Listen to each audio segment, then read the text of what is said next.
pretty excited. Hi, Belinda. Hi, Deanne. Hi, Erin. Hi, Janine. Hi, Jenny. Me too.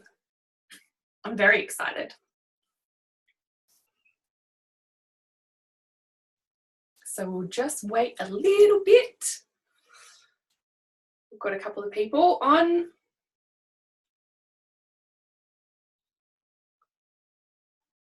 Now, I just want to ask you a question. If I share this, can you see me and the screen?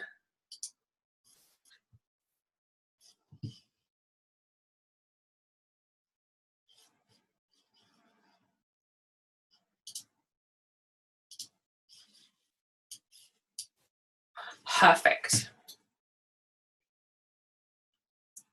Awesome. So we're 2 minutes in, so we've only got 30 minutes small. Okay, so I'll try and make that bigger for you. So who is excited about the next 90 days? Anyone? Me. Good. My thinking is, and the reason for this is I think that people get overwhelmed, and when you break things down, it's easier to really, I guess, manage what's going on for you. So sometimes there can be so much stuff going on that you don't really know how to deal with it. And so with Christmas around the corner, which is quite scary, I wanted to just bring you some tips and ideas about how to manage yourself, because it can be overwhelming. So does anyone feel like this? And actually I need to full screen this because there's a whole bunch of stuff that happens. Because I think sometimes people do feel like this, and it's like, I don't really want to deal with it, and I'm too overwhelmed and I'm not quite sure. So what I want to do is try and like tell you why you might be feeling like this, and then how to kind of work out what to do to kind of break down, and underwhelm yourself is my favorite word. So I will keep doing that. So here's the issues. The issue is you've got so much stuff now. So never in our time have we had so many things that are in our face. You know, back in the day, we used to sort of come home from school or work and we'd have a telephone and a TV and we weren't connected, but now we're completely connected. And so there's relationships, friendships, family, finances, work, social media, and social pressures. And the social pressures can be quite overwhelming, being on Facebook, doing all those sorts of things. And under each of those sort of things with relationships, say there's a few other things that you kind of need to be dealing with. So often it's too much to do, too many directions, and too many choices. And so I want to kind of see, on a scale of 1 to 10, where are you? So if all of those elements are at a 10 and they're perfect, what number would you be at the moment? Maybe grab 6 from Adrian, 5 from Erin, 5 from Janine, 8.5 Belinda, superstar, 6 from Deanne, and 5 from Jenny. So that's like the even kill. So you kind of, I think this is where it is. And 7 from Ali. Hi, Scott. 7 from Scott. So you guys are doing up there, but you could be better. So this is what we're sort of trying to work on, is these are all the issues and this is what we're up against, but how do we break them down and make them? So the outcome is generally that our brain gets in temporary order. So often if we're not having enough sleep or food isn't good, our brain just goes, yeah, no, now I don't want to deal with this anymore. And so when those things do get overwhelming and we don't know why they get overwhelming, we can often, you know, get stuck and struggle with that sort of stuff. So yeah. So here's one of the biggest things, worry. 85% of what we worry about, and this is one of the biggest causes, is it's actually not the stuff, it's the worry about the stuff. So 85% of what we worry about never happens. 6 of the things you worry about, 6% of things that you worry about, actually you can do something about, and there's the rest is nothing. There's nothing you can do about it. So how do you feel about that statistic? Because it's quite interesting that a lot of our worry is, you know, like there's nothing we can do about it, or that it doesn't even happen. So we worry about nothing. So it's a really interesting thing to know that, you know, one of the 2 things, I guess, are worry, that we worry so much about things, but also with the overwhelm, and I've just lost a train of thought, but with the overwhelm, it's, so there's the worry, and the 48% of everything we do is a habit. So every day, 48% of everything we do each day is a habit. And so basically it's like when we've got these two things, that habit of the way that we do things, because that's the way that we do them, because that's the way our brain works, and worry, it can get, there's a lot of stuff that we don't need to worry about, and it can be diffusing. So what's really happening is, David Allen in his book talks about the open loop. So when you have a thought or an idea or have a task that you have to do, it's basically called this open loop. And basically what your brain does is it like brings it to your attention until you close the loop. So it doesn't matter what it is, you basically have all these things that you need to get done until you have a next step for those things. And this is where the worry happens. You'll constantly be in a state of worry, or you'll constantly be in a state of flux, because basically it's like all these things coming at you saying, you haven't done this, you haven't done this, you haven't done this. Does this resonate? Does this make sense? And so it's like trying to actually work out, how do we close those loops, or what do those loops mean, and why do they exist, basically. So basically, because we're all, because we're constantly in this mode of, telephones at us, relationships at us, and people at us, and all that sort of stuff. And because we're constantly doing things that are habitual, so if we're running at 48% of our day as a habit, so we're not even thinking about it, and then we've got all these open loops and tabs, which are using our prefrontal cortex, we're actually running low on like our day-to-day stuff, so our willpower. So what's really happening is it's like a computer, and basically the iPhone and the computer were based off our brains. So they were to help us like become more efficient. And so that's what Steve Jobs said. He said, if you put a human on a bike, they will propel forward at a rate of knots, as opposed to a human running. So how do we put a human's brain on a bike so that they can propel forward at a rate of knots? And that's what this is all, this sort of computer technology is that was actually created based off our brain. But what happens is when those tabs, or, like you've got so many apps open, when the tab or programs open, your computer shuts down. And so do our brains. And so it's like understanding that this is what happens to our brains, is that when we're overwhelmed, because there's so many tabs open, we don't really know how to shut them down. And so we might go for a walk, but even going for a walk doesn't actually shut the loop. It takes the stress of the worry, because you can breathe it out and all that sort of stuff, but you're not actually shutting the loop. And so how do we then work out how to shut the loop? Oh, sorry, So procrastination. Does anyone procrastinate? Yes? Constantly. That's not like you, Janine. So who loves a good... I had a situation where my brain was so overwhelmed last year that I watched all seven seasons of Gilmore Girls in 5 weeks. Now, to put that into perspective, one season of Gilmore Girls this isn't procrastination, Belinda. This is mental health stimulation. But one season of Gilmore Girls is 16 and a half hours. So if you say 7 seasons, you can kind of do the numbers. So basically for 5 weeks straight, I just watched that because my brain was overloaded.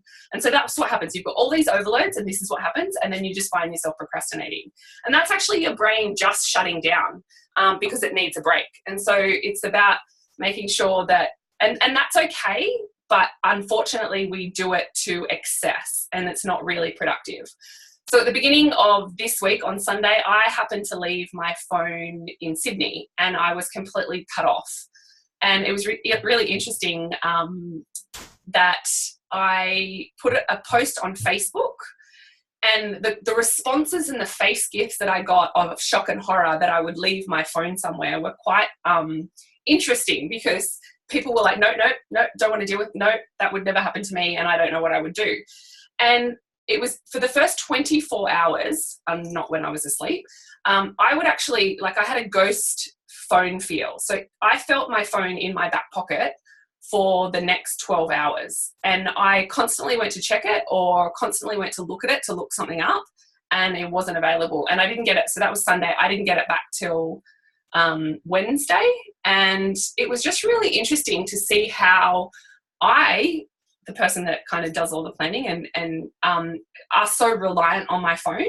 And that's one of the biggest issues, is that we are constantly reliant on this technology that is constantly distracting us or pulling us away from the focus that we need, which then stresses us out even more, because we're like procrastinating, and then we feel bad for procrastinating, and then we get overwhelmed, and then we feel bad again. And so it's just this really interesting scenario. So Sex and the City for 4 days from Janine, 13 seasons of Supernatural in the last 6 months. You guys are really doing a good job. So, you know, I guess this is a really key point in saying, you know, we're not looking around us or outside of us. Like, I read a whole book in the 3 days that I didn't have my phone, which was really interesting, because usually I would just go to my phone and I'd look up Facebook and all that sort of stuff. So we've got to notice the things that we're doing to procrastinate and what it is that we're procrastinating from, because the procrastination is a natural thing that our brains are overloaded. So we've got to understand why we do that or how to shut it down. So closing the loop. I think I'm like flying through this, but I know it's only half an hour and then we can have some questions. So basically the loop is this thing that you need to do. And so to close the loop, you actually need to create a next step for that item. So say you've got a particular thing that you're worried about, or a particular thing that's stressful on your mind. The reason that it's open and it keeps reminding you, and your brain doesn't know the difference between reality and subconscious. So the loop are in your subconscious and your brain thinks it's reality. And so it's in constant overwork. And so the loop is actually this thing that's saying, okay, you need to do this, you need to do that. And so what you have to do is, for your brain to know that it's okay and that task or that thing that you need to get done is going to be done, it needs to have a next step or a next task. So say, for example, you come home and you've got cooked dinner, and then you get home and the kitchen's an absolute mess. So the next task is to clean the kitchen, because you can't clean or you can't make the dinner without the kitchen being clean. So your brain needs that task to understand what it needs to do next so that it can shut down that loop. And it's basically like, if all those things, like the picture, if all those books are a task, they're all strewn out on your lounge room floor, and they've probably got notepads in them, but you need to pick up a book, pick out what's the next task, what's the next activity or the next step for that task. And then your brain goes, yep, okay, we understand that. There's nothing I can do about that now. It shuts the book, it puts it in its place. And then you've got that list of things that you need to do, but when you can do them. And so if you don't have this system, you're actually they're all apparently not apparently, but they're all the tasks are asking you to do it right now.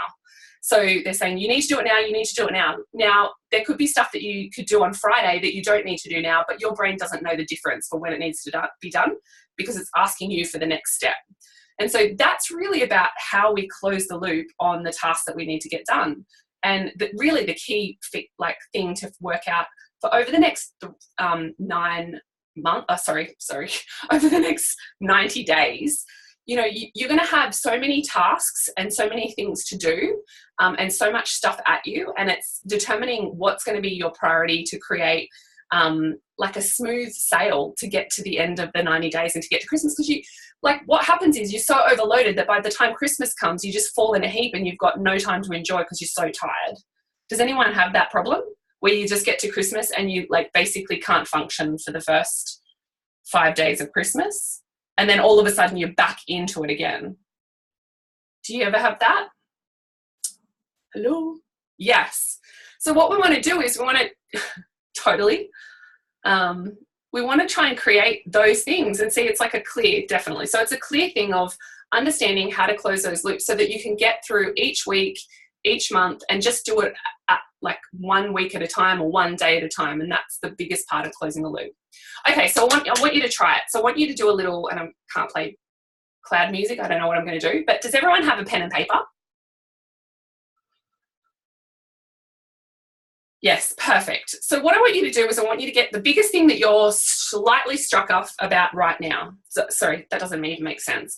The biggest thing that is in the front of your mind that you have to do right now. And I want you to write that down.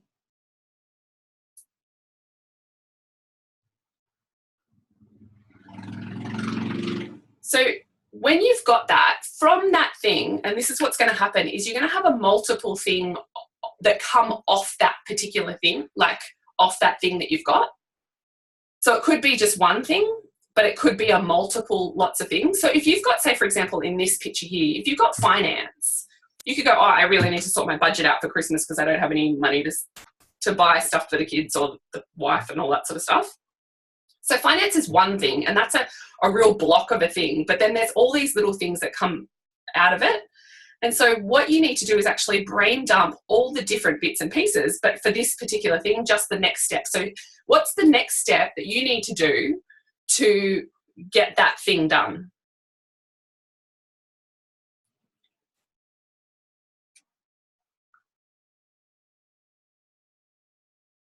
Have you got it?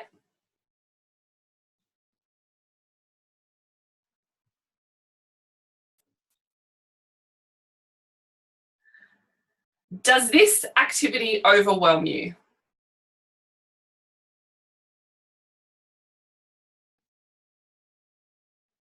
Okay, good.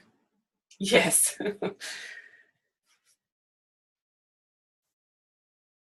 You're onto it, Scott. Yeah. And as Belinda said, there's only because there's so many other little things to do. And that's the thing, like there are so many other little things to do, but once you pull them all out of your head, yep, Jenny, absolutely.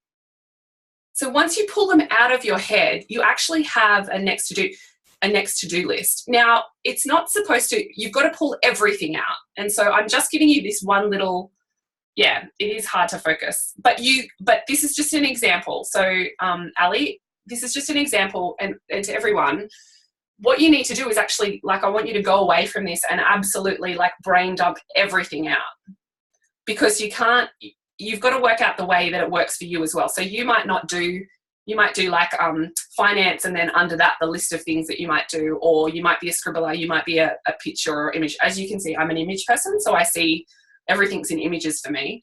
So I don't have notes. I just have these images that you see, and that will trigger my next thought or my next conversation. So you've got to work out, if you can get it all out of your head, whilst it's in your head, it's no good for you. Your brain's running on all the applications. So whilst you can get it out of your head, you're then allowed to see what's theirs to do and what you need to, that there's stuff in there that you don't even need to do right now. Like go and buy Christmas shopping stuff. Like that's a good distraction for later. Like that's an actual joy sometimes, I don't know, for some. But it's about, if you can get it out of your head, like in the picture, you can then see what's there and what's important and what's not important, and prioritize those importance. And so it's about kind of just pulling it out of your head so that you like de-stress your head and your heart. And there might be like some fears that come up. Does anyone have any sort of fears that come up from the too many things?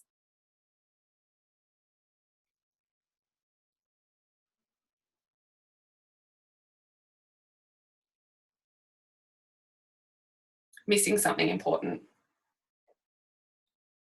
Yeah. And this is a really key point. So going back to the original thing, the missing something important, as Belinda's, yeah. You know, the thing is, it's a lot of the time, it's the fear that you think, if you do this, you have this imagination. So it's like, I don't want to write it because if I write it, then I know what I've got to do, and then I'll feel bad for myself and all, all those sorts of things. So that becomes this reality. But it's actually, if you do it, it's understanding that the fear that you feel by not, like the fear that you feel so you don't do it, isn't actually what happens when you actually do it. So you have this assumption of what's going to happen, but when you actually do it, it changes the assumption, because you can actually see that things that you think are an issue aren't really an issue, and you can tick some of that stuff off your list. So understanding that your brain has the capacity to just like brain dump everything out, it's actually innately lazy. It doesn't want all that stuff there. And the reason that we've got it there is because we're actually like inviting it in. So with our phone and looking at our phone and looking at Facebook and all that sort of stuff, we're actually inviting more information every 5-10 minutes to kind of work out, like to add to what we're already stressed about. Yes, it's hard to remember everyone else's stuff. And that's the other thing. So in the next one, so next month I'm doing another one, which is about how to say no. And so that's a really big topic of why people get overwhelmed as well, is because they don't know how to say no. And so that's the next webinar, which I'll talk to you about. And so I'm just checking my time here. Okay. And so back to the, sorry, I'm laughing because I'm reading the notes and doing that. So it's being able to pull it out of your head so that you can understand and clearly articulate all the things that you need to do, whether it's now or later. You're not, the thing is that if you assume, so what happens is with our calendar, and I'm just trying to think out loud, is that we basically, our calendars get full up. So over the next 90 days, because you're not watching what's happening and you've got all these tabs going, you just, you'll go to your phone and you'll say, someone says, oh, are you free 2 o'clock on Tuesday? And you scroll down and go, yep, Tuesday, 2 o'clock, I'm free. But you're not actually looking at your whole week. And so I have just skipped a bit of that here, but this is looking at your whole calendar and how to not stop, you know, how to not get overwhelmed or overbook yourself on certain things. And so that's one of the biggest issues, is that you're like, you've got all this stuff and all these things that you need to do, but what ends up happening is you just drop the ball. And so you feel bad and you feel bad for everyone else. But if you take this out of your head, you then have control over it. And your brain can feel more creative. It can get a bit more excited about what it wants to do. Because the other thing that it does is it shuts your brain down. So when you've got all that stuff, your brain just shuts down and it doesn't use, and then you go and watch Netflix, and then you know, it's this vicious cycle. So you tick and you get it done. How does everyone feel about that? Yeah. Okay. I'll open it up to questions in a minute so that we can really, yeah. So, yeah. One of the things about the lists and the ticking things off is some days your days get hijacked, and you've got to understand this, is that even if your day gets hijacked, go back and reflect on what you've actually accomplished and not what you haven't done. Because you'll find that even though you didn't get done what you thought you would get done, you've actually got other things done that is going towards where you need to go. But it just allows you to be a bit more freer in what you're trying to accomplish, because lists are really great, but they can leave you in a state of flux, because you can constantly be like tick, tick, tick, tick, but I haven't done all this stuff. So you often look at what you've not done and not what you have done.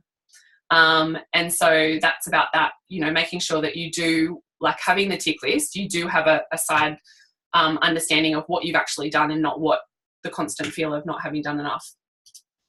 Okay. So when you close the loop, your brain says, I love you.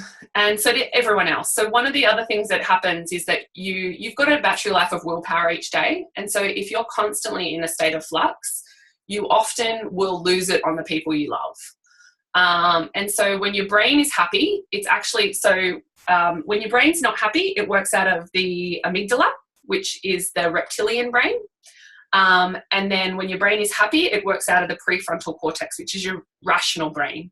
So your amygdala is your reactive brain. It's where you lose it, you send messages to people, and then as soon as you send it, it realizes you shouldn't have probably sent that. And then the prefrontal cortex is where you can rationally decide. We naturally automatic react out of here, and I'll talk about that in the next webinar. But it's about working out of this prefrontal cortex, which is your rational thinking, which is where all good decisions come from. When your brain is overloaded, it doesn't work out of here, it works out of here. And so you lose it on everyone, you can get overwhelming. And so it's making sure that you move from here to here. And there's lots of tips and tricks. So how? So breathe. So here's a few tips on how to create that space. So brain dump is the first bit. And then once you get overwhelmed, take a step back. So I'll do a brain dump and then I'll walk away for about 5 or 10 minutes, just because it can be overwhelming, and I'll just go and, just walk around the house, and take a breath and just really kind of calm the overwhelm, because the overwhelm is your fight or flight response. So it's coming out of this amygdala, the reptilian brain. So it's saying that you're in danger because you've got all this to do, and how can you ever possibly get any of it done? So the breathing is this really powerful tool to pull you out of here and into here. And the reason that the church bell is in this image is because the reason that the church bell rings on the hour was always to remind the community to think back to God every hour. So it was like take a break and reflect back to God.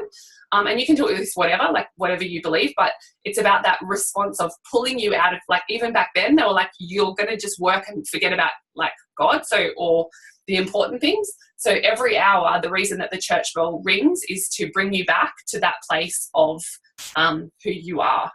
So I just thought that's a really awesome analogy.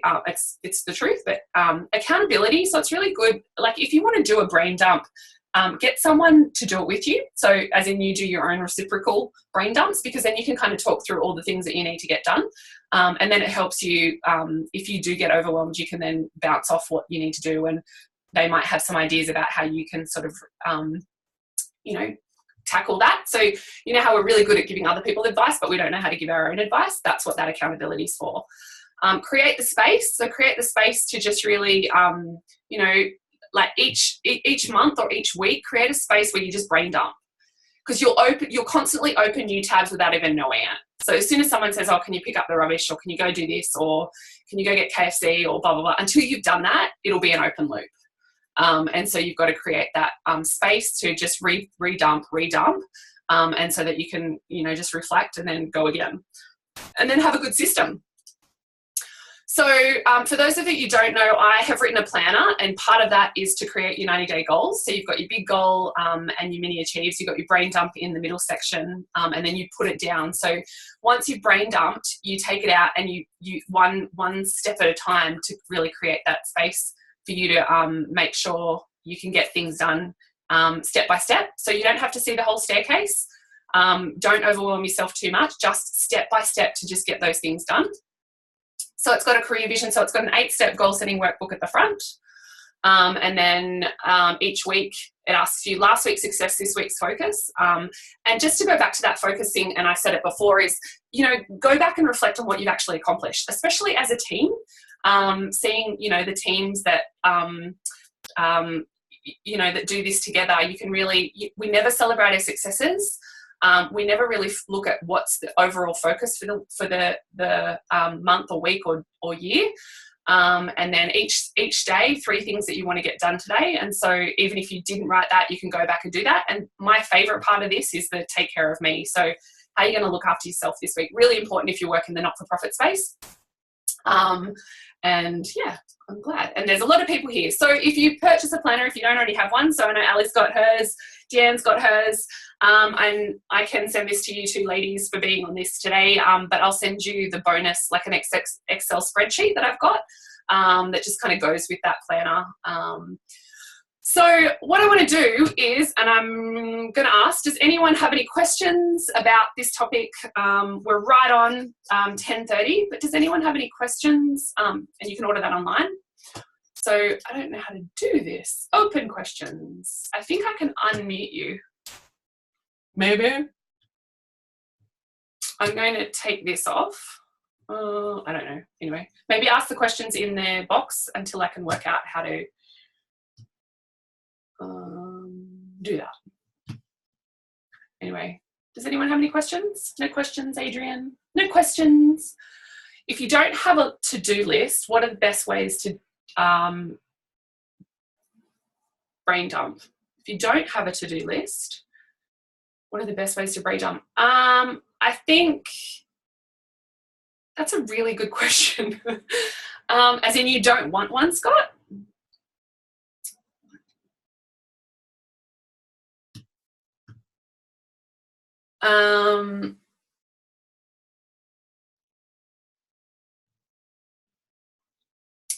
Oh, but that's, so yeah, so because you get distracted. So basically the to-do list is really to help you pull you out of your head so you can see.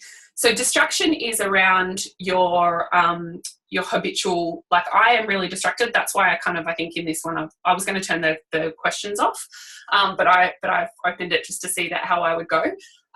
So it just depends on what's best works for you. So if it's about the ultimate goal is to underwhelm you so that you don't get overwhelmed and therefore you can enjoy where you're at in that time. But to do that, you need to be able to put that information somewhere. So it's trying to find the best system. If it's not a to-do list,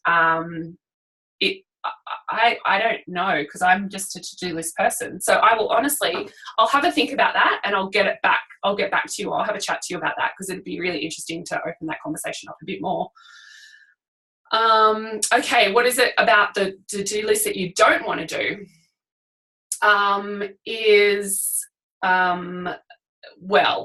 Well, you got to ask why you don't want to do that, because that can actually be about you personally, and it depends how important it is and whether or not it's a self-sabotage and you're not doing it because you don't, or it could be because it's just boring and you don't want to do it. So with that, I have certain days where it's my power days, where there's certain days that I can do amazing amounts of stuff. So every Tuesday is my massive power day. So Sunday, I have a 24-hour period, being Adventist, or I used to be Adventist. I have a 24-hour period from Friday sunset to Saturday sunset where I don't do any work, as in everything goes away. So by the time Sunday comes, I'm recharged, my brain's recharged, everything's recharged. So basically what that means is, and I've noticed about myself, is that each day of the week, and I plan my week accordingly, each day of the week I am better at doing stuff, especially the things that I don't like to do. So on a Sunday, I'll start with admin and just getting my week set up and all that sort of stuff. I work at about a 50%. On a Monday, I'll work at about a 80%. On a Tuesday, I'll work 120%. So I'll work from 7 in the morning till 7 at night. I don't have meetings that day, and they're the days that I usually have, and I'll do the things that I don't like to do first thing in the morning. And so it's just basically kind of getting it off your plate. But it's the two questions is, why don't you want to do it? Is it about you because there's something in it that you're like avoiding? And then what do you need to do to challenge that part, or talk to someone else about how you might be able to solve that or get that done? Or it's about that, creating the space and having the most energy, so you're most pumped, and getting that stuff out of the way. So I'll repeat the questions out loud so that you can't have. So that's, sorry, thank you. Okay, I think so if you don't have a to-do list, brain dump. That question was really around if you, what are your thoughts on a to-do list that you don't really want to do? Too many tabs, open slides. Who was the source reference? It was David Allen. Getting Things Done is the book, and it's a great book. You Need a Planner for Next Year is the one with yes. So all our planners are undated, Ali. So the A4 is about to arrive today, and then the A5s are available now. So there's 2 different colours, which I can go, and there's 2 different sizes. I can't get back, hang on. So you see the black one is the A4, and then the A5 are the date. Yeah, so they're all undated. So basically they start when you do. Yeah, so what I might do, thank you for everyone for being on here. The next webinar is the 9th of November for everyone. And thank you. I'm so glad that you liked it, and I really appreciate you being on here. If you have any questions, keep asking. We'll save all these questions, and I'll answer them. And we're going to send a follow-up email just with some details.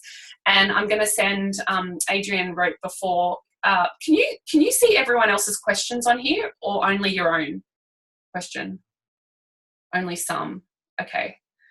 I'll just sort that out for next time. But thank you for being here. Thanks for being patient. And if you've got any questions, or if you need any help with your planning, we do planning sessions, we do workshops, and yeah, so, and you can purchase your planner online. But any questions? Thanks so much. Have a great day. Happy Friday. Have a beautiful weekend.